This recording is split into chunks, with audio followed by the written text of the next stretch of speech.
Morning, praise the Lord. எப்படி இருக்கீங்க? இன்றைக்கு யார் அந்த ஜீசஸ் கிரைஸ்ட் அப்படின்னு பார்க்கும்போது, பவுல் தீத்து 2ஆம் அதிகாரம் 13ஆம் வசனத்துல சொல்லிக்கிறார், மகா பெரிய தேவனும் இரட்சகருமாகிய இயேசு கிறிஸ்து.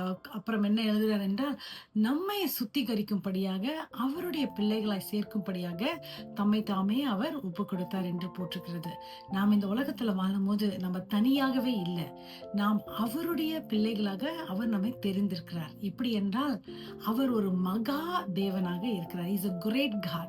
நம்ம ஒன்றுக்கும் கவலைப்பட தேவையில்ல. வண்டர்ஃபுல் அமேசிங் காடா இருக்கிறதுனால நம்ம என்ன தேவையா இருந்தாலும் அவள அழகாக வழி நடத்த வல்லவராய் இருக்கிறார். அதுக்கு நன்றி சொல்லி ஜெபிப்போமா? அன்பின் தகப்பனே, இந்த நாள்ல கூட நீங்க எங்களுக்கு ஒரு இரட்சகராக மட்டுமல்லாமல் ஒரு மகா பெரிய தேவனாக இருக்கிறதுனால உங்களுக்கு ஸ்தோத்திரம், ஸ்தோத்திரம், ஸ்தோத்திரம். இந்த நாளை நீர் ஆசீர்வதியும் பொறுப்பெடுத்து காத்துக்கொள்ளும். Give you all the glory. In Jesus' name we pray. Amen. Hallelujah.